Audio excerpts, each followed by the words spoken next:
설교를 통해서도 우리 성도님이 크게 웃으시면 참 좋겠습니다. 그렇죠. 적으로 목사님 설교하면 잘해보세요. 제가 웃게요. 웃을게요. 이런 생각하겠죠. 그죠? 예. 오늘 주신 말씀을 통해서 하나님께서 원하시는 마음, 이게 설교 제목입니다. 하나님은 어떤 마음을 원하실까?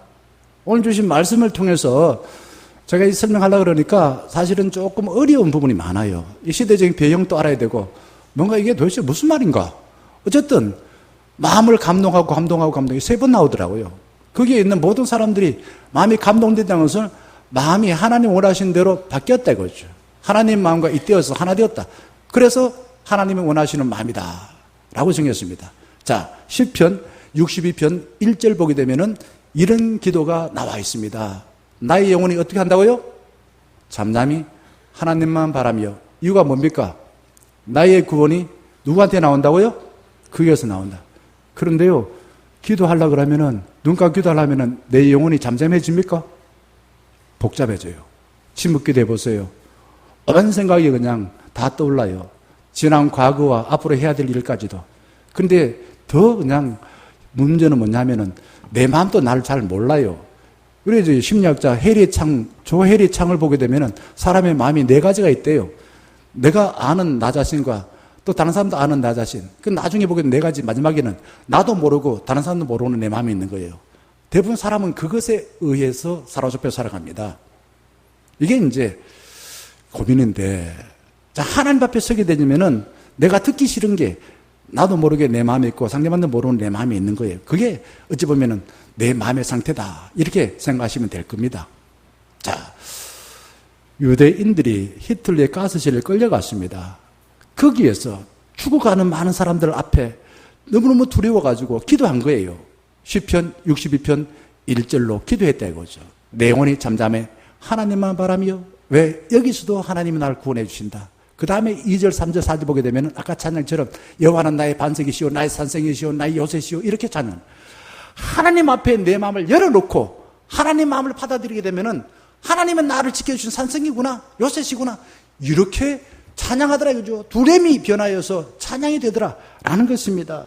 오늘 봉독한 말씀은 바벨론 포로에서 돌아온 이스라엘 백성들 흥분했습니다. 돌아오자마자 그냥 흙다시 만져보니 얼마나 좋은가, 이게 몇 년 만인가, 50년 만에 만나보네, 70년 만에 만져보네, 이 흙 못 만져보고 죽을 줄 알았는데 흥분했습니다. 그래서 사람들이 야, 우리 이 상태라면 당장 성전을 뭐 7개, 10개, 100개도 짓겠다, 이런 생각을 했습니다. 그런데 시간이 지나서도 성전 건축이 재건되지 않았습니다. 15년 세월이 지났어요. 열정이 식었습니다.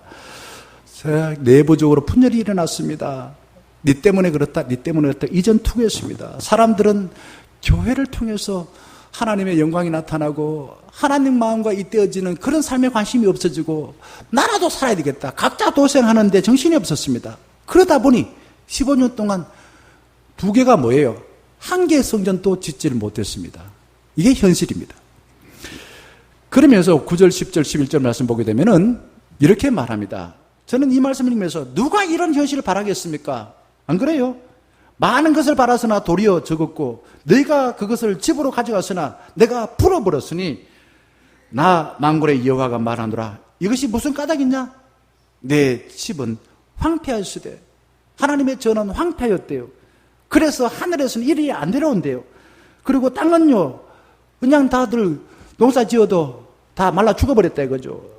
그리고 내가 이 땅과 산과 공불과 새 포도주와 기름과 땅의 모든 소산과 사람과 가축과 손으로 수고하는 모든 이에게 한제 가뭄을 들어가지고 농사가 다 망쳐서 사람들이 먹을 것이 없어서 굶어 죽어가고 있는 그런 현실이 됐대요.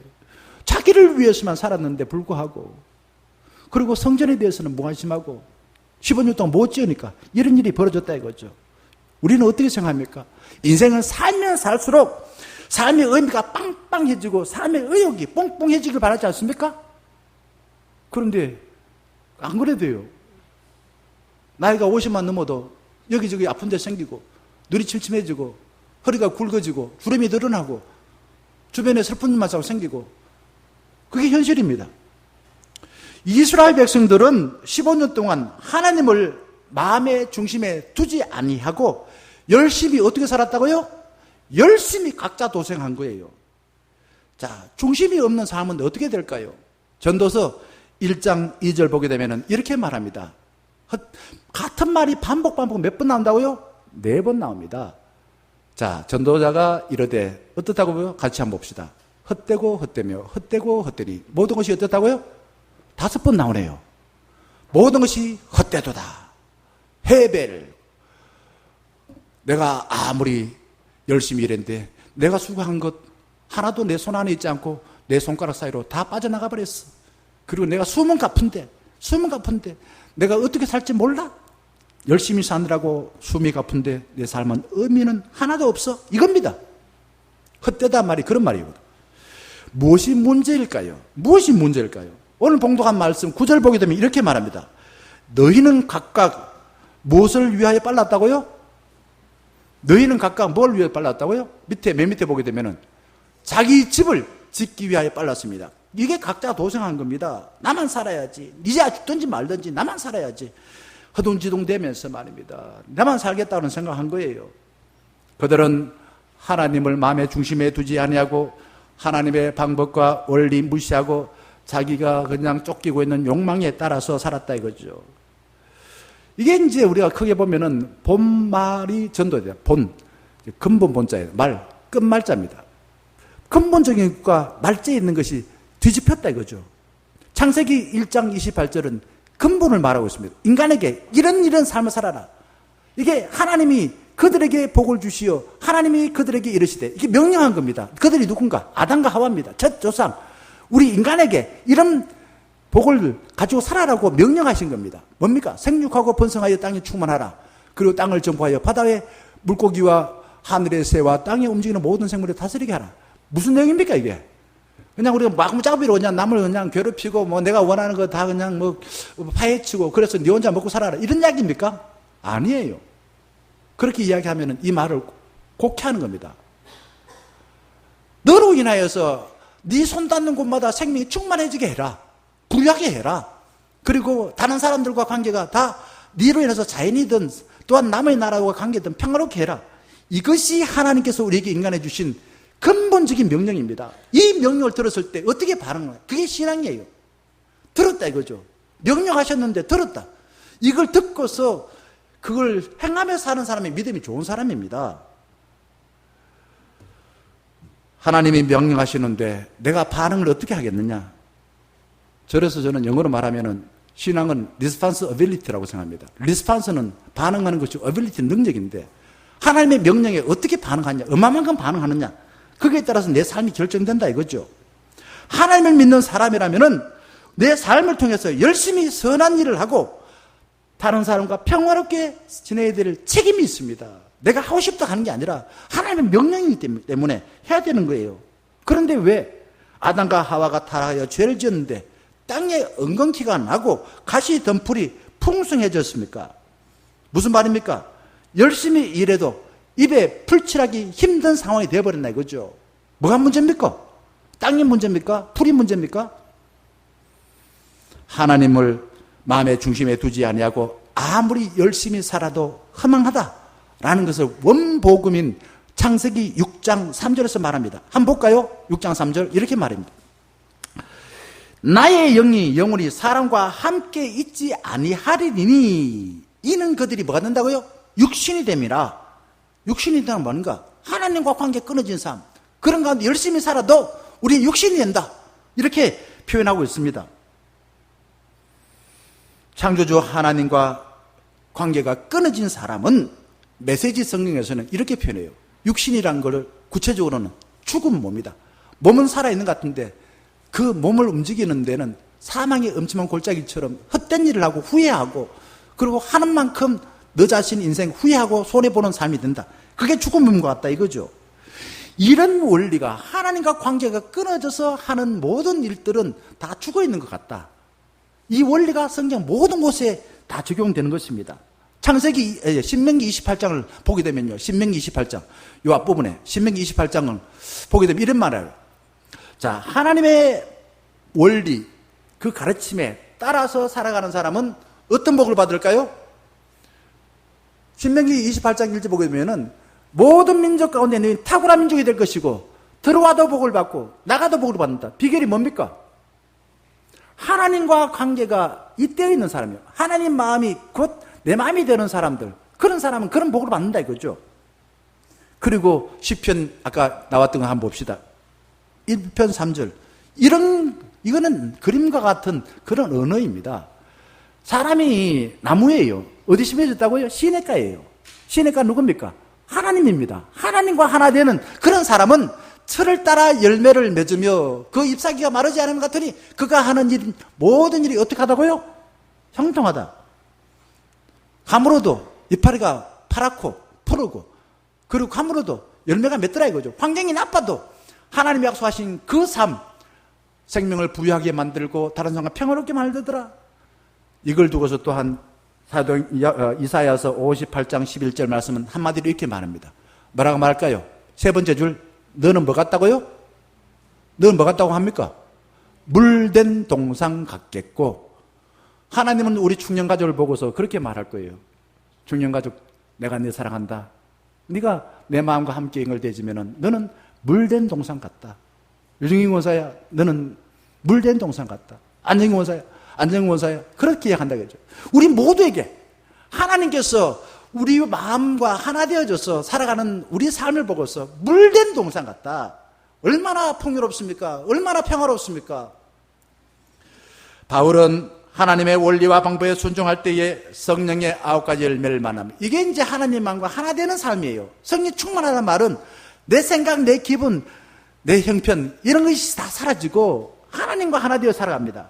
이렇게 될 때 어떤 열매를 맺습니까? 9가지 열매지요. 첫 번째 뭡니까? 사랑, 희락, 화평, 오래 참은 자비, 양성, 충성, 온유, 절제 하는 사람이 되어진다 라고 말합니다. 너무 좋잖아요. 저는 이것만 가지고 설교를 한 2달 정도 이상 하고 싶어요. 어쨌든 이런 열매를 맺는 삶이에요.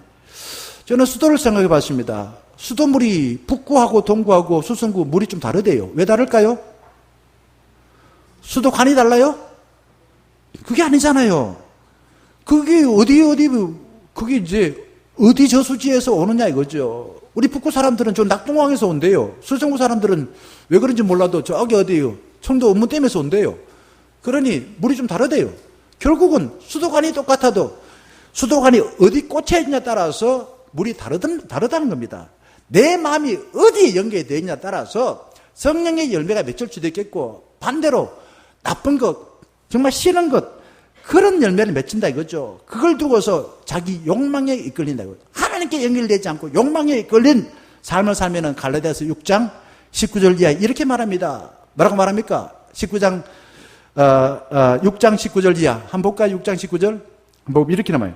음행과 더러운 것과 호색과 우상 숭배와 수술, 그다음 원수 맺기와 분쟁 시기와 분냉과 당짓는 것과 분열과 이단과 투기와 술 취함과 방탕. 이런 거 하고 싶은 사람 아무도 없어요. 이런 거 하고 싶은 사람 아무도 없어요. 그런데 나도 모르게 내 삶이 이렇게 되더라 이거죠. 내 말이 그렇게 되어지고 내 행동이 돼. 이유가 뭡니까? 내 헛된 욕망에 사로잡혀요. 내 마음이 거기 연결되어 있어. 하나님 연결되어 있지 않았어요. 그래서 이렇게 살면 살수록 후회하는 삶을 산다 이거죠. 결국 이걸 두고 저는 자기가 주인되어 살게 되면은 하나님을 이용하게 되어지고, 그런 사람이 만나기만 만나면은 네 죽고 내 살자, 네 죽고 내 살자, 네가 죽어 내 산다, 멱살을 잡는 삶을 삽니다. 우리 현실은 어떠합니까? 하나님은 우리에게 하나님의 부름에 책임을 짐을 삶을 살라고 명령하십니다. 마음에 하나님을 두지 아니하고 욕망에 이끌려 살면 살수록 허망해진다 하는 겁니다. 왜 저는 그런 생각을 해요. 왜 인간이 발기 닿는 곳마다 자연이 파괴될까요? 그래서 아예 그냥 바리케이트 쳐놓고 줄을 쳐놓습니다. 출입 금지. 뭐 인간이 무슨 뭐 더럽나? 왜 그 들어가면은 자연이 파괴됩니까? 왜 바이러스가 생깁니까? 그래요. 인간이 생각하는 가장 연약한 것은 땅이에요. 땅을 대하는 태도를 보게 되면 그 사람이 하나님의 명령에 순종하는지 안 하는지를 알 수가 있어요. 연약한 자를 대하는 그 태도를 보면 저 사람이 도대체 어디 연결됐는가 알 수가 있는 거예요. 우리나라 사람들 땅을 뭐라고 생각합니까? 땅은 먼저 차지한 게 임자다. 옛날에 6.25 전쟁 저게 일본 해방되고 났는데 그렇게 생각했어요. 지금도 그런 생각해요. 그래서 땅 자연에 가서 함부로 막 내가 뭐 차지하고 뭐 남 꺾고 거기 해도 뭐 괜찮다고 생각합니다. 그리고 요즘은 땅에 대해 어떻게 생각합니까? 땅은 사랑할 대상이 아니라 돈 버는 투기의 대상으로 생각합니다. 하나님의 원리와 방법을 무시하면은 아무리 열심히 살아도 아무리 수고해도 하나님께서 훅 불어버린다 이거죠. 아까 그랬잖아요. 훅 불어버린다. 그래서 땅이 한재가 오고 하늘에 비가 안 내리고 그래서 허무하게 되는 겁니다. 텅 비게 되는 겁니다. 본말, 본질과 끄트머리 말이 뒤집힌 세상을 살고 있습니다. 하나님을 경외하는 것이 본입니다. 그래서 잠언 1장 7절 여호와를 경외하는 것이 지식의 뭐라고요? 맞습니까? 그렇게 생각하십니까? 그럼 말이 뭘까요? 하나님 주신 선물은 다 말이에요. 하나님을 경외함으로 인해서 생기는 모든 것들, 돈도 말이에요. 그런데 우리 현실은 어떻습니까? 뭐가 첫 번째입니까? 돈이 본이고 하나님을 경외하는 건 말이에요. 하나님 사랑한다고 말하지만은 내 기분 내키지 않으면 교회도 안 와버려요. 내가 뭐 사는 게 힘들면 교회 안 와버려요. 하나님이 본이 아니에요. 하나님은 내 기분 다음이에요.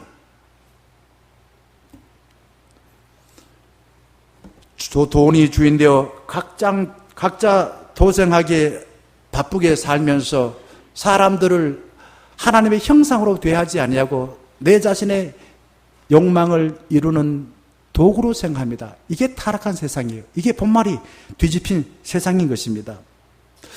저는 텔레비전에 주로 보는 게 뭐냐 하면요. 제 보는 프로그램을 한번 소개해 드릴까요?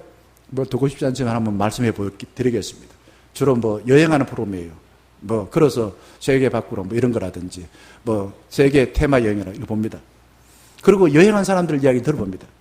그러면 이 가난한 나라하고 선진국 좀 잘 사는 나라하고 뭐가 다를까? 이런 이야기 들어봐요. 좀 이게 돈이 많은 부자라는 나라는요, 참게 사람을 냉혹하게 대합니다. 그리고 낯선 사람을 별로 관심 없어요. 배척합니다. 그런데 저 가난하게 살아가는 사람들 보게 되면은 어떨까요? 하나님 원리에 따라서 사람을 존중해요. 낯선 사람을 오면요, 집에 있는 거 다 내줍니다. 밥도 막 주고 잠자고 가라 막 이럽니다. 환대하더라고요. 왜 그럴까? 가난한 사람들은 아직도 돈을 주인으로 생각하지 않구나 하는 겁니다.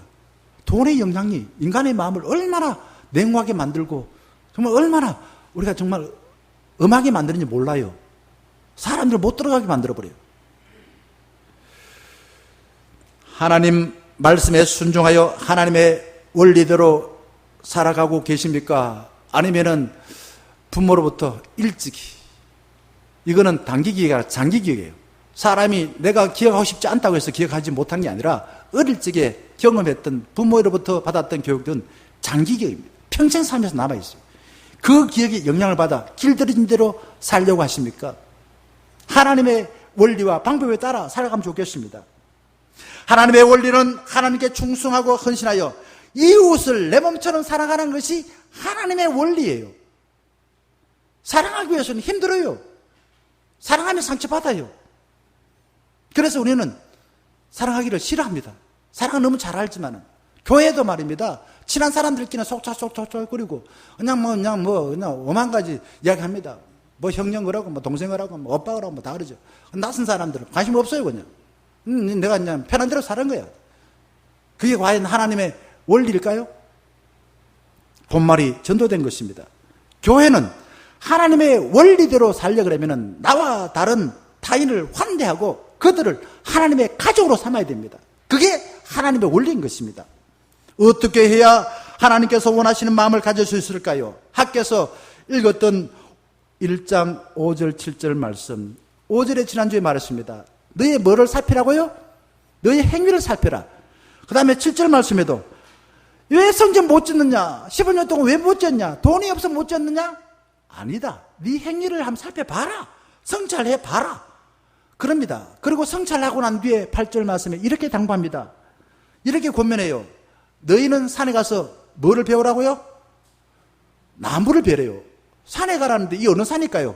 저기 금강송면에 있는 저기 울진의 그 산에 가서 비싼 나무 베어가지고 나무를 가지고서 성전 지어라. 그런 말일까요? 아닙니다. 대구로 말하자면은 너 어디 가까운데, 북구 가까운데 있는 저기 어디요? 팔공산이나 앞산이나 거기 가서 나무 아무거나 베어가지고 성전 지어라. 이 말인 것입니다. 학계는 하나님을 중심에 두지 아니하고 핑계대지 말고 가까운 산에 가서 아무 나무 베어가지고 성전을 지어라 라고 말하고 있습니다.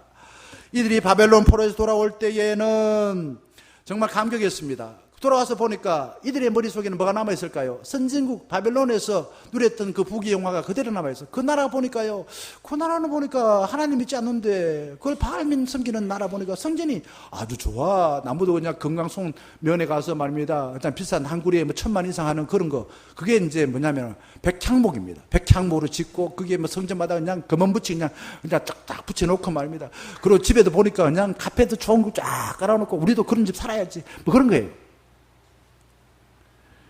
자기들이 보았던 그 선진국이라고 말하는 바벨론과 페르시아에서 삐까번쩍한 집을 돌아와서 짓느라고 하나님 전 짓는 데 관심이 없었다. 그 말입니다. 마음이 없었다 이거죠. 그러니까 아무 산에 가서 아무 나무나 베어가지고 성전을 지어라 라는 것입니다. 자, 그러면 한번 생각해 봅시다. 성전이 도대체 뭔가? 성전이 뭔가? 지금은 또 성전이라고 말하지만 엄격하게는 성전이라고 말하기보다 예배당이라고 해야 됩니다. 성전은 구약적인 의미예요. 성전은 하나님이 임재하시기에 하나님께 마음이 열려있는 사람을 하나님의 얼굴을 보는 거예요. 하나님의 임재가 머무는 곳이 성전인 것입니다. 성전의 목적은 하나님의 영광이 나타나는 것이지 성전의 그 목재가 좋고 나쁘고 뭐 비싸고 싸고 이런 것이 중요하지 않다는 겁니다. 저는 생각해 봤습니다. 하나님께서는 어떤 사람에게 은혜를 베푸실까? 명품 옷을 입고 그냥 아주 그냥 TV에 나오는 그 잘생긴 연예인들처럼 그냥 예쁘고 멋진 사람에게 하나님께서 함께 하실까요? 물론 그 사람에게 함께 하시겠죠. 그러면 반대로 좀 이렇게 세상적으로 봤을 때 외모가 좀 볼품없는 사람은 하나님 영광 임하지 않을까요? 그게 아니다 이거죠. 그게 아니에요. 시편 51편 17절에 한번 봅시다. 하나님께서 기뻐 받으신 제사는 뭐라고요? 하나님께서 구하시는 제사는 뭐라고 말합니까? 상한 심령이래요. 상한 심령. 그런 어떤 그 좋은 백향목 목재도 아니고 명품 옷도 아니야. 상한 심령이야. 오늘 아침에 사역적 훈련하면서 권사님 말합니다. 내가 죄인이란 것을 알고 죄인이란 고백할 때 하나님의 은혜를 받고자 하는 마음이 생깁니다. 죄인이라는 걸 깨달을 수 있냐 이거죠. 고백할 수 있냐 이거죠. 그렇습니다. 하나님께서는 세상에 살다가 실패했지. 내 뜻대로 하려 하다가 네가 실패했지. 하나님, 제가 어리석었습니다. 제 잘못입니다. 주님, 은혜 베풀어 주셔서 정말 하나님이 기뻐하시는 삶을 무엇인지 분별하게 해주시고 그 삶을 살 수 있도록 인도해 주세요. 저는 이렇게 생각합니다. 우리가요, 다 잘 산 줄 알아요. 나는 다 완벽한 줄 알아요. 나 아무 차이 안 진 줄 알아요. 그런데 진리의 말씀이 우리 마음에 확 와닿을 때, 이렇게 살다 망하겠구나. 그때 마음이 열려요. 마음이 깨집니다. 깨닫는다는 말은, 말씀을 통해 깨닫는다는 말은 내가 평소에 딱 닫아두었던 마음이 말씀을 통해서 열립니다. 그때 뭐가 들어올까요? 하나님이 들어오시는 거예요. 진리 말씀이 들어온 겁니다. 그 틈새가 있어야 돼요. 틈새가 있어야 됩니다. 틈새가 없으면 진리 말씀이 들어올 수가 없습니다. 그게 깨진 마음입니다. 제가 담임 목회를 처음 할 때 엄청 바빴겠습니까? 한가로웠겠습니까? 제가 40살에 담임 목회 처음 했는데요. 돌아서면 새벽기도 하고 지금처럼 새벽기도해서 교인들한테 막 돌리고 그리고 신방하고 회의 준비하고 토요일 되면은 또 주일 설교 준비하고 정신이 없었습니다. 한 번은 주일 새벽기도를 나가야 되는데 알람 소리를 듣지 못하고 잠을 자고 있는데 누가 두드립니다. 목사님 그럽니다. 저는 허겁지겁 일어나서 그냥 옷만 챙겨 입고 그냥 내려오다가 보니까 성경책을 안 갖고 왔어요. 올라가서 또 성경책 갖고 왔습니다. 성경책 갖고 왔는데 보니까 또 안 갖고 온 게 있었어요. 안경을 안 갖고 왔어요. 또 올라가서 안경 갖고 왔어요. 내려와서 새벽기도 인도하는데 얼마나 부끄러웠는지요. 그때 저는 주님 자비를 베풀어 용서하여 주시옵소서 기도했습니다. 그때에 주님께서 저한테 이런 말씀을 하시는 것 같았습니다. 김 목사야, 너가 나의 일을 위하여 이리저리 열심히 뛰어다니다가 실수한 것을 다 알고 있다. 괜찮다. 이제부터 너의 부족한 것을 내가 채워주마. 네가 무슨 일을 했다고 대단한 공로를 세웠다고 내가 너를 인정한다고 생각하지 마라. 너는 나의 일에 참여하여서 네가 할 수 있는 한 최선을 다하라 라고 하시는 말씀을 어렴풋이 들었습니다. 주님이 그렇게 저한테 말씀하시는 것 같았어요. 8절 말씀 보게 되면 학개는 산에 올라가서 나무를 가져다가 성전을 건축하면 하나님께서 기뻐하고 영광을 얻는다라고 합니다. 여기에서 하나님께서 기뻐하신다는 말이 뭘 말일까? 두 번째 보게 되면 그것으로 말미암아 기뻐하고 산에서 올라가서 나무나 베어가지고 성전 짓는데 그것으로만 기뻐한다는 말은 무슨 말일까? 저는 이 말씀을 시편 19편 14절 말씀으로 생각했습니다. 나의 입술의 모든 말과 나의 마음의 묵상이 주께 연락되기를 원하네. 내 입으로 하는 찬양과 내 마음으로 묵상하는 말씀, 내 마음이 하나님께서 기뻐 받으신다 이거죠. 연락되기를 원하신다 라고 시편 말씀에서 말하고 있습니다. 하나님이 기쁘게 받으시는 제물은 백향목이 아니다. 뭡니까 그러면은? 하나님 앞에 송구한 거예요. 하나님의 일에 관심이 없고 그냥 나의 일만, 난 내 배에 들어가는 그냥 이 밥만 중요해. 나만 잘 살면 돼. 하나님 마음 관심 안 가진 거 송구합니다 라며 진실하게 하나님께 내어놓을 때에 하나님께서 어떻게 하신다고요? 8절 말씀 보게 되면은 여호와가 말하였노라, 기뻐한다고 말하였노라, 영광 받으신다고 말하였노라. 이것은 법적으로 말하면은 그래 내가 네 마음을 기쁘게 받고 도장을 꽝 찍어줄게 라는 뜻인 것입니다. 주님께서 원하시는 마음은 주 없이 살 수 없어 라는 가난한 마음입니다. 하나님이 기뻐하시는 마음, 상한 마음이라 했는데 저는 그건 가난한 마음입니다. 그래서 팔복도 보게 되면 어떤 사람이 먼저 복을 받습니까? 어떤 사람이요?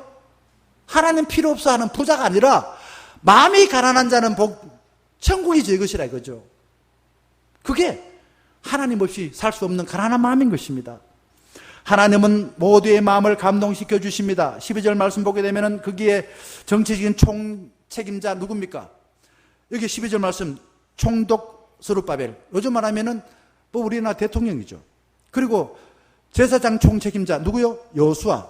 그 다음 보게 되면은 하나님 마음을 알려주는 예언자 학개가 마음이 열려서 하나님의 말씀 먼저 순종합니다. 이건 달리 보게 되면 각계각층의 모든 지도자들이 하나님 마음을 깨달아서 하나님 말씀에 순종하여 살고 이걸 들은 것을 그 다음에 백성들에게 말한다 이런 뜻인 것입니다.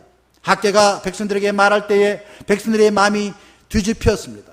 집 밖에 모르고 하나님 관심 없었던 마음이 뒤집혀서 하나님 마음을 알고 자기 마음에도 하나님을 주인으로 섬기고자 하는 마음이 생겼다라는 겁니다. 그래서 18절 말씀 보게 되면 이렇게 말해요. 학개가 대표로서 백성들에게 말합니다. 내가 누굽니까? 하나님이에요. 내가 누구와 함께 하겠다? 너희와 함께 하겠다. 이게 임마누엘 신앙이에요. 임마누엘이 뭡니까? 어려운 말이죠. 하나님이 오늘 우리와 함께 하신다는 겁니다. 오늘 우리 중년 가족들과 함께 하신다는 겁니다.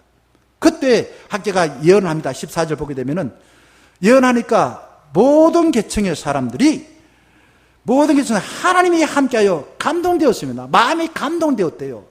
그게 3번 나오고 있습니다. 중요한 말이 이런 겁니다. 저는 누가 그들의 마음을 감동시켰습니까? 하나님이에요. 뭘요? 마음이에요. 마음을 어떻게 했다고요? 감동시켰대요. 그래서 어떻게 됐다고요? 하나님 마음이 내 마음이고 이신전심처럼 내 마음에 하나님을 중심으로 세우게 되었다라는 것입니다. 자, 또 원복음을 이야기하겠습니다. 창세기 2장 7절 보게 되면은 이런 말씀이 나와 있어요. 여기 보게 되면은 여호와 하나님이 땅의 흙으로 사람을 지으시되, 여기까지는 잘 알지요. 거기에다가 뭐를 불어넣었다고요? 생기를 그 코에 불어넣으시사. 사람이 뭐 됐습니까? 생명이 된지라. 중요한 것은 물질에다가 하나님의 영을 불어넣어버리니까 살아있는 인간이 되어버렸더라라는 겁니다. 자, 그리고 이제 2장 8절, 9절, 10절 보게 되면은 거기에 에덴 동산이 어떤 동산이냐면은 4개 강이 흘러요. 남쪽에는 모르고 이러면 유브라데스 강, 무슨 강 흐르지 않습니까? 무슨 뜻인가 이게? 그 하나님께서 세우신 에덴 동산에는 생기를 부르는 그 사람으로 인하여서 자연마저도 어떻게 된 거예요? 철 따라서 열매가 주렁주렁 열리는 그런 생명이 충만한 곳이 되었습니다. 생명의 영이신 하나님께서 우리와 함께 하실 때, 그 영을 우리에게 불어넣어 주실 때 생명이 충만하여서 잔치판이 펼쳐졌습니다. 이것이 요엘서 2장 28절에서 32절 말씀입니다. 여기 여호와의 영이라는 것은, 생기라는 것은 히브리어로 루하흐입니다. 루하흐입니다. 자, 하나님의 영이 불어넣어질 때에 거기에 있는 남녀노소 모든 계층의 사람들 불문하고 생명이 충만해졌습니다. 그래서 28절 보게 되면은 하나님의 영이 만민에게 부어 주리니 너희 자녀들은 어떻게 된다고요? 장래의 일을 말하며 자기 삶을 알아. 나 이런 삶을 살아갈 거야. 하나님께서 나 이런 삶을 살기를 원하셔. 그 다음에 늙은이는 꿈을 꾸며, 아이고 이제 죽기 다 됐는데 만날 첫날 모이면 나 몸 아파 죽겠어, 몸 아파 죽겠어. 나는 이 세상에 하나님 주신 삶을 잘 살다가 하나님 약속하신 천국을 바라보고 살 거야. 하나님 나라를 소망하며 살 거야. 꿈을 꾸며 너희 젊은이는 이상을, 이것도 역시 비전입니다. 내가 생각하는 내 삶이 아니라 하나님이 나에게 주신 삶을 보더라 이거죠. 내 생각을 넘어선 초월한 하나님의 생각을 보더라. 그래서 29절 말씀에는 계층, 내 영을 남종과 여종에 부어줄 것이며, 그래서 어떻게 됩니까? 32절 말씀, 누구든지 예수의 이름을 부른 자는 구원을 얻으리라. 모두가 다 하나님이 주신 꿈은 성령을 받고 보니까 내가 구원받아서 내 삶을 보게 됩니다. 그래서 너무 기뻐서 모두가 그게 하나님께 찬양하는 모습이 나옵니다. 하나님께서 생명의 영을 훅 불어넣어 주실 때에 생명이 충만해지고 평화로워서 모든 사람이 아름답다 저 동산 이렇게 찬양하더라 이거죠. 비결은 뭡니까? 세상이 바뀌었습니까? 내 마음에 주님이 오시니까, 주님이 내 마음의 중심이 되니까 세상이 다르게 보이는 거예요. 걱정근심이 변하여서 주님을 찬양하며 기뻐하는 마음이 생기고, 이들이 15년 동안 각자 도생하려고 하나님을 밀어내고 무시하던 사람이었는데 하나님께서 그 마음 생기를 훅 불어넣어주니까 마음이 변화되어진 것입니다. 그래서 14절과 15절 말씀이 이렇게 나와 있습니다. 이들이 어떻게 됐습니까? 14절 말씀 쭉 끝머리 보게 되면 이렇게 나와 있어요. 만군의 여호와, 이게 만군이라는 여호와가 얼마나 자주 나오는지 몰라요. 이 학교에서 두 장밖에 없는데 자주 나와요. 다음 주에도 보게 되면 만군의 여호와 나옵니다. 그들의 하나님의 정봉사를 하였으니, 그때는 다리오 왕 제2년 6째 달 언제라고요? 24일이었더라. 이게 왜 이 학교에서 보게 되면 숫자가 이렇게 많이 나올까? 왜 이렇게 날짜가 많이 나올까? 이유가 다 있습니다. 학계가요, 하나님으로부터 부름받은 것, 예언자로 부름받은 것은 1일이었습니다. 그달, 다리오 왕 2년 6째 달, 유대 달력의 6월달 1일이었습니다. 그리고 이게 이제 마음이 변화되어서 성전을 짓고자 하는 시작을 한 게 이제 21일이었다 이거죠. 3주 지나고 난 뒤에 성전 재건이 시작됐다 이거죠. 하나님이 왜 이 애굽의 사람들을, 이스라엘 백성들을 애굽에서 탈출시켰을까요? 출애굽의 목적은 거기 있습니다. 광야에 가서 하나님께 예배하는 겁니다. 예배하는 거예요. 예배하기 위해서 거기에서 광야에서 회막을 지었습니다. 회막이라는 게 도대체 뭔가? 모든 사람들이 하나님께 제사를 바쳐서 하나님의 은혜를 경험하는 것이 회막이었습니다. 자, 출애굽기 35장 21절 이후에 보게 되면 회막을 짓는 원칙이 나와 있습니다. 이렇게 나와 있어요. 이들이요, 회막을 지을 때에 그냥 억지로 하지 않았습니다. 마음이 감동된 사람들이 그 재료를 두어서 니는 많이 바쳤고 니는 저렇게 바쳤고 따지지 않았어요. 따지지 않았습니다. 자발적으로 내놓았습니다. 그게 22절과 23절, 25절 나와 있어요. 부자들은 이렇게 바쳤고 평민들은 이렇게 바쳤고 가난한 사람은 이렇게 바쳤고, 부자들하고 바친 거하고 평민 바친 게 너무 달라요. 금붙이 바쳤어 부자들은. 가난한 사람 실 바쳤어. 실을 어디 쓰려고? 자, 이렇게 짓고 난 뒤에 금붙이 바친 부자라고 해서 회막 앞에 앉아, 실 바쳤다고 저 뒤에 앉아, 이렇게 말하지 않았습니다. 저는 이 회막을 지을 때는 다단계를 지었듯이 목표를 세워. 이어갈 사람 손 들어보세요. 이어갈 손 들어보세요. 작정하세요. 뭐 이렇게 하지 않았습니다. 다단계는 그러죠. 다이아몬드 돼야 된다. 이렇게 합니다. 다 이단들은 다 그래요. 헌금 많이 하고 열심히 교회 충성하면은 교주들 앞에다 앉힙니다. 교회 건축할 때는 그런 식으로 하면 안 됩니다. 교회 건축에 필요한 것은 하나님을 사모하는 마음을 가져야 됩니다. 두 번째는 분열된 마음을 모아야 됩니다.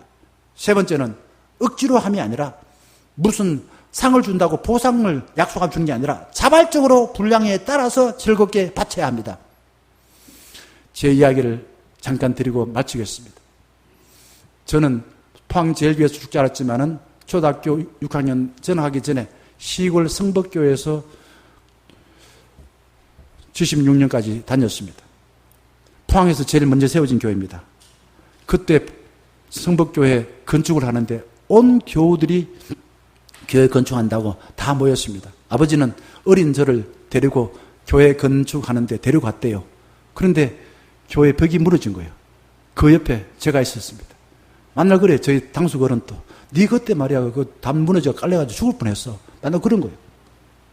저는 교회 지으러 가다가 아버지하고 같이 갔다가 죽을 뻔했다가 살아났습니다. 저는 그 이야기를 최근에 들었는데 대학 입학해서 잠을 자는데 5월달쯤에 잠이 안 와요. 자꾸만 고향 교회가 생각나는 거예요. 그래서 여름방학 하자마자 저는 고향 교회 가봤습니다. 아무도 반겨주지 않았지만 저 마음속에는 고향 교회 너무너무 좋았던 거예요. 고향 교회 향수병이 들었습니다. 왜? 모두가 함께 자발적으로 교회를 세웠기 때문에 아마 그러지 않았을까 하는 생각입니다. 사랑하는 중요한 여러분, 하나님을 중심에 두지 않았던 송구한 마음을 회복해달라고 엎드려 간구하셔서 주님의 마음이 우리 마음에 환하게 비춰주실 때 우리 얼굴도 밝아지시고 우리 발걸음이 가벼워지셔서 세상 살아가는 것이 기쁘고 즐겁기를 주님의 이름으로 간절히 축원합니다. 함께 찬양하겠습니다.